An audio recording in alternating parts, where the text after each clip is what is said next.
मेरे साथ मौलाना कलीमुद्दीन मुज़ाहिरी साहब हैं, जो कि जमशेदपुर कोर्ट से 28 फरवरी को बाइज्जत बरी किए गए हैं और काफ़ी लंबे अरसे तक जेल में रहे थे।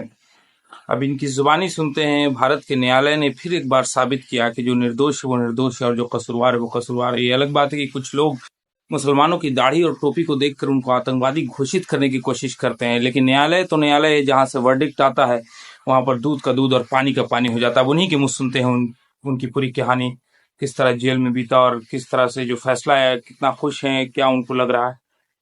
बहुत बहुत स्वागत है आपका मेरे यूट्यूब चैनल पे। सबसे पहले आप ये बताइए कि आप जेल में कितने दिन रहे हैं? जेल में तकरीबन 14 महीना कुछ दिन रहे और ये हालात तो हमारे साथ शुरू हुए तकरीबन 20 जनवरी 2016 से। पुलिस के पूछताछ और उनके नजरे में उनके जो है गिरफ्त में 20 जनवरी 2016 से आना शुरू और 2020 से ही जहनी तनाव में परेशानी में सभी हिंदी घर वाले खानदान रिश्तेदार जो है बिल्कुल जहनी तनाव में रहे। इसलिए कई मतलब पुलिस ले गई, अब छोड़ी, दो मतलब, फिर तीसरे मतलब बुला के ले गई, कहाँ ले गई पता नहीं। अब काफी हम लोग का टॉर्चर किया गया, बाप बेटे को टॉर्चर किया गया, बेहद टॉर्चर किया गया। टॉर्चर किस तरह का, मेंटल या फिजिकल? मतलब घंटे से जवानों के पिटाई इस तरीके से, और खुद कहते थे ये तो हाफिज सईद से भी डेंजर। ये बोलते अल्लाह थे ने बचाया मुझे, अल्लाह की मदद नहीं होती तो हम खत्म हो जाते। इस तरीके से मार बिजली के करंट लगाया जा रहा, और वो भी बाप बेटे को एक जगह। ये कैसी बेगैरती वाला काम। अगर हम कुछ किए होते तो करते तो हमको भी तसल्ली हो जाती, भाई हमने कुछ किया था। लेकिन बगैर जुर्म के, बगैर कुछ किए इस तरीके से हमारे साथ टॉर्चर हुआ। उसके बाद फिर हम तो बिल्कुल यहाँ ऐसा हमने कहा था पुलिस वाले को, आपको जब जरूरत हमको बुलाइए, हम कहीं भागने वाले नहीं हैं। रात 2 बजे जरूरत हो 2 बजे बुलाइए, हम आने के तैयार है। इसके बावजूद मुझे साजिश के साथ इस शहर से निकाला गया। मैं एक जगह प्रोग्राम में गया हुआ था, वहाँ घर वाले को फोन आता है कि अब उधर ही रही। अब उधर ही रही कि मतलब 4 साल मैं उधर ही रहा, बेघर रहा। तो 20 बच्चों को बुलाया, खैर एक साथ रहे हम लोग, लेकिन घर वालों से, रिश्तेदारों से कोई मिलना जुलना नहीं, कोई राब्ता नहीं। आप समझ सकते हैं कि इन हालात में हमारे वक्त गुजरे। आदमी बीवी है, बच्चे हैं, हमारे 4 बच्चे हैं, भी हम लोग गया भी 6 आदमी का खर्च आप समझ सकते हैं। बेघर हो गए, रहने के लिए ठिकाना का, घर के खर्च और खाना वगैरह सारे अखराजात आप समझ सकते हैं। बच्चों की तालीम चौपट हुई, हमारा बेटा हुज़ैफा यारिम बन रहा, तो उसकी पढ़ाई जो है रुक गई। हमारे बच्चे एक हिफ्ज कर रही थे, उसका हिफ्ज रुक गया। बच्चों का तालीम जो है बर्बाद हुआ। बच्चियों को मैं जो है मैट्रिक में यहाँ एग्जाम दिलाना था, क्लास करवाना था, वो सब रुक गया बच्चे का। को तालीमी हरज हुआ, जहनी तौर पर हम लोग परेशान हुए, घर से बेघर हुए, रिश्तेदारों से, खानदान से, घर से कोई रास्ता नहीं, कटे रहे, खर्च के लिए परेशान रहे हम लोग को। तो मेरा अल्लाह पर हम लोगों ने भरोसा किया, अल्लाह सबको रोजी देने वाला है, उसने रोजी दिया, भिखारी नहीं बनाया। तो लोग डरते थे मिलने से आपसे, जब से एलिगेशन आप पे लगा? तो क्या थे, नाम लेना गवारा नहीं करते थे। यहाँ तक के मोबाइल में अगर नंबर है तो नंबर को डिलीट करो। कोई मेरा तस्करा करता था, अरे उसका नाम मत लो। मेरे जेल से आने के बाद भी लोग मुंह घुमा लेते। अब तक बहुत सारे लोग मिलते नहीं। मेरा एक मकाम था शहर में, बहुत सारे लोग अभी मीटिंग में हमको बुलाते तक नहीं है, मिलते नहीं है कि उनके साथ मिलेंगे तो हम लोग को भी पुलिस उठा देगी। अब जब कि आप बरी हो गए हैं, कोर्ट ने आपको बाइज्जत बरी कर दिया, आपको कैसा फील हो रहा है? जी बहुत अच्छा लग रहा। जहनी तनाव जो था, जहनी टेंशन जो था, हर डेट में कोर्ट में हाजिर होना है, सुबह से शाम तक वहाँ बैठे रहना है। मेरे कमर में दर्द था, बैठे बैठे मेरी हालत खराब हो जाती थी। लेकिन मैं कोई डेट गैर हाजिर नहीं रहा, हर डेट में मैं गया। 4 साल तक जो है, 4 साढ़े 4 साल जो भी, जब भी मेरा डेट पड़ा मैं कोर्ट में वक्त पर हाजिर हुआ, और जब इजाजत मिली उस वक्त मैं वहाँ गया। भारत के संविधान पे कुछ बोलेंगे, जिसने आपको ये कहीं ना कहीं अल्टीमेटली आखिरकार आपको रिहाई दिलवाई है संविधान के मुताबिक? जरूर बोलेंगे। हमारे इस मुल्क के आइन पर मुझे बहुत भरोसा और एतमाद हुआ कि देर ही सही, लेकिन मुझे इंसाफ मिला।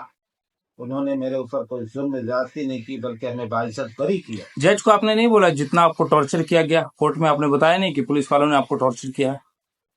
हमें क्या पता कि वो भी बताना है अभी। वो तो हम लोग तो ऐसे डरे हुए हैं कि वो सब नाम लेने में भी डर लगता है। ऐसा डर का माहौल घर वाले और हम सबको डराया गया, टॉर्चर किया है। इसलिए कि हमने तो आरटीआई किया था पहले, ह्यूमन राइट के जरिए से किया था और बहुत ज्यादा किया था। मेरे साथ ऐसा मामला हुआ कि लेटर तक आना मेरे यहाँ बंद कर दिया गया। फिर ये साजिश के तहत मुझे यहाँ से निकाला गया और मेरे ऊपर केस डाला गया। यानी झूठे केस में आपको फंसाया गया? जी झूठा। मेरे केस का खुलासा मैं बता दे रहा हूँ कि एक मसूद का सिर्फ बयान, जो पूरा केस में जो लड़ा गया, बात की गई, एक शख्स का सिर्फ बयान है कि मसूद कहता है कि मेरा अब्दुल रहमान कट्टी से मुलाकात 2003 या 4 में जामे मस्जिद सांची में हुई।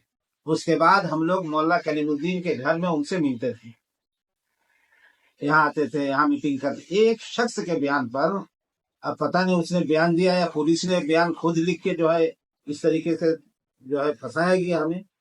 तो एक शख्स के जो है बयान पर आप 9 साल इसी तरीके से जहनी तनाव में और परेशानी में आप हमें भी फैमिली को डाल दिए। मदरसा बंद हो गया, कारोबार के ऊपर है, मेरा काम झाड़ फूक का भी चलता है, मुझे लोग हर जगह अफ्रीका तक मैं किया गया इस काम में।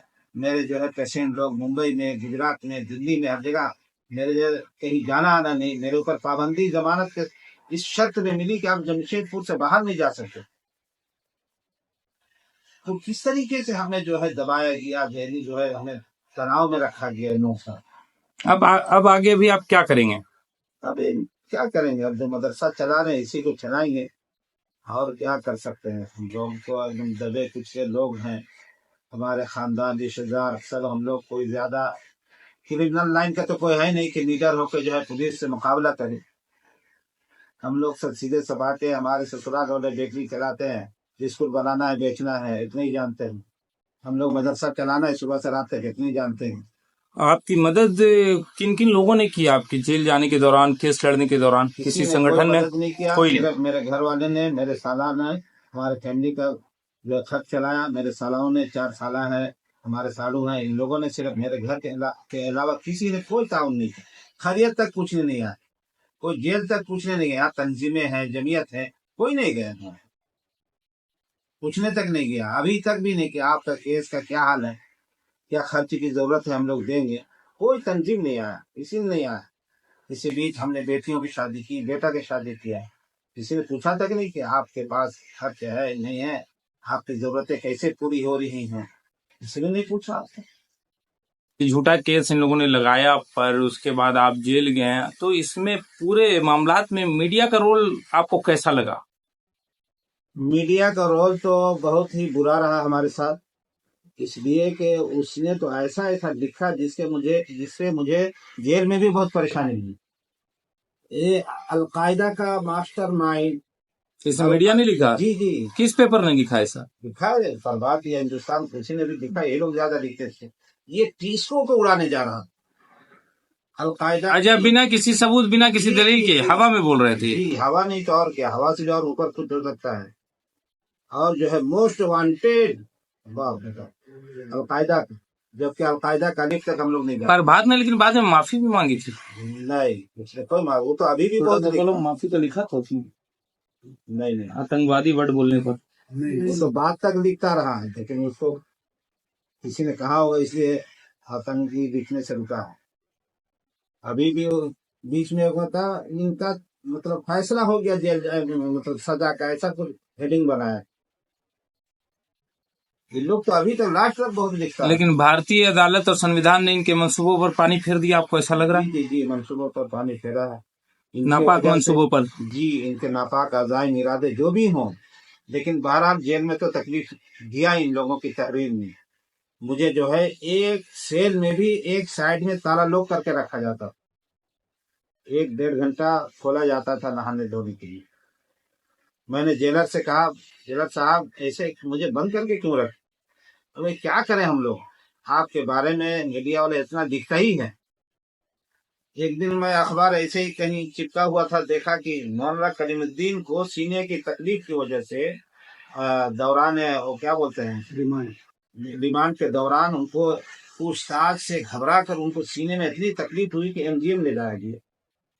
मैं तो देखा, मैंने तो अचानक दरवाजा में दिए हुए थे एक पेपर, तो उसमें नजर पड़ी मेरी, तो मैं ये ताज्जुब करने लगा, या अल्लाह, जिसको सीने में दर्द उसी को पता नहीं, और सारी दुनिया पढ़ रही मौला कलीमुद्दीन को सीने में तकलीफ है, हम ले जाएंगे। यानी झूठी खबर छपी थी? ये झूठ, सरासर झूठ,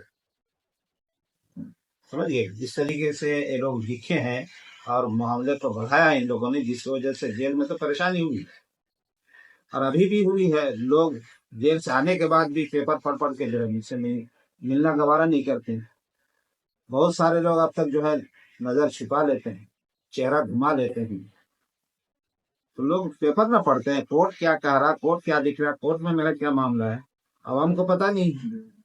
इसकी वजह से एक तो जेल में भी परेशानी हुई और इस वक्त समाज सोसाइटी वाले भी मुझे जो तिरछी निगाहों से देखें, है ना, शक की निगाहों से देखने। जरूर तो लोगों ने यहाँ तक कहा, अपने लोगों ने कहा जरूर तो कुछ न कुछ होगा, कुछ न कुछ तो जरूर होगा, जिसकी वजह से जो है उन्हीं को क्यों तो पकड़ा। फिर जज साहब ने बरी कैसे कर दिया आपको, कुछ ना कुछ होगा तो?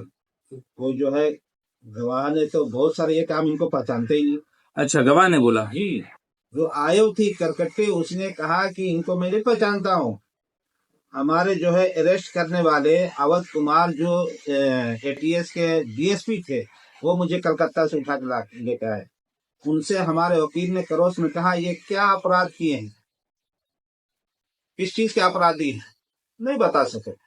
आपने क्या नोट किया दिखलाइए, वो भी नहीं दिखला सके।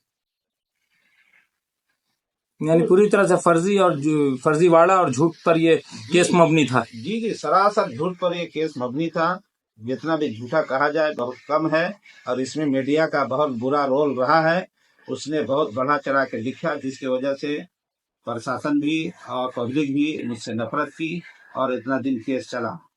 वरना ये लोग अगर सही लिखते तो उम्मीद था कि कोर्ट भी मुझे बहुत जल्दी बरी कर देता, क्योंकि मेरे केस में कोई दम ही नहीं था, कुछ नहीं। नहीं, कोर्ट तो जात पात पे नहीं चलता है, वो तो सबूत के आधार पे होता है। इसीलिए देखिए अल्टीमेटली आपको बरी किया कोर्ट ने। जी जी जी, तो कहीं ना कहीं कोर्ट का आभार आपको व्यक्त करना चाहिए। जी मैं कोर्ट को सराहता हूँ, मैं अपने मुल्क के आइन को सराहता हूँ कि इसने मुझे इंसाफ दिया, और भरोसा रखता हूँ कि हमारा मुल्क जो है जात पात पर नहीं चलता बल्कि आइन पर चलता है। आइन को मैं सराहतों पे लेता हूँ, सराहता हूँ। इंशाअल्लाह आइंदे भी इस तरीके से अदालतें जो है, जो भी मजलूम जेल के खिलाफों में है, उनको इसी तरीके से एक नई दिन इंसाफ मिलेगा और बाइज्जत बरी हूँ।